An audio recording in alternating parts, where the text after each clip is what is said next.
All right, here's part 2 of to do this lab. We're going to take our data that we found on our previous sheet right here, and we're going to go ahead and draw it on our map. So task number 1 is to find the city Florence. So Florence is way up here at the top of the map, and we're going to use our compass here to help us do this lab. So there is an inches side on the compass, and then there is a centimeter side. And so we're going to work on the centimeter side right now. The first measurement for Florence was 3.7 centimeters. So I'm going to go ahead and set this to 3.7 centimeters. So I see this is 3. A little hard to see, and then 4 is beyond it, so I got to go between 3 and 4, a little closer to 4. Okay, I'm going to put my tip on Florence where my pointy end is, and then I'm going to go ahead and draw a circle in here. Okay, and leaving my tip on Florence there without moving my tool too much. All right, I'll draw it darker. I'm going to I'll draw it darker for you so you can see where it is. I know it's probably hard to see in the video. Okay, here we go. And we don't have to finish the whole thing because otherwise we're out of Alabama, so we're worried about where these 3 circles go here. All right, our next city we have to find is Anniston, and we're going to set our compass to 6.3 centimeters. So Anniston is right here, okay? And I'm going to set my compass to 6.3 centimeters.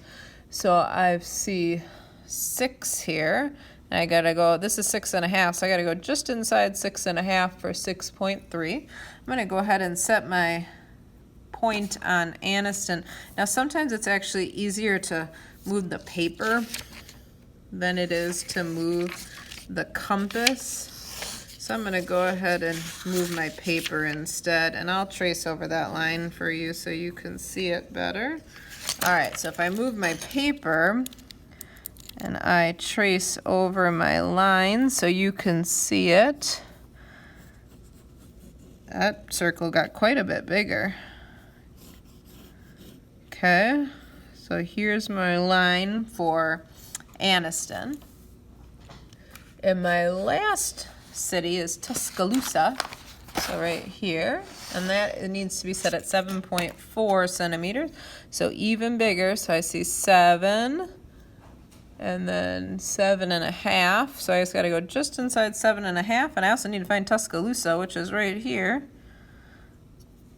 And then I'm going to go ahead, oops, I bumped it, hang on. And I go ahead and set it on Tuscaloosa, and I'm going to start to draw my circle.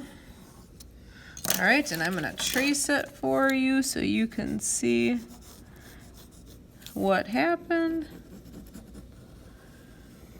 All right, now that we've got it traced, what we're looking for is the point where all 3 circles meet, and guess what? They meet all right here. Okay, and that's at a city called Hartselle, and that is where the epicenter is, because it is where all 3 circles meet. Now we can't use 2 circles, because if we use 2 circles, let's say we use this one and this one, they actually meet here and here. So we wouldn't know if the epicenter was down here at Prattville or up here at Hartselle. So this 3rd circle shows us where they exactly meet. So here's the epicenter for this earthquake.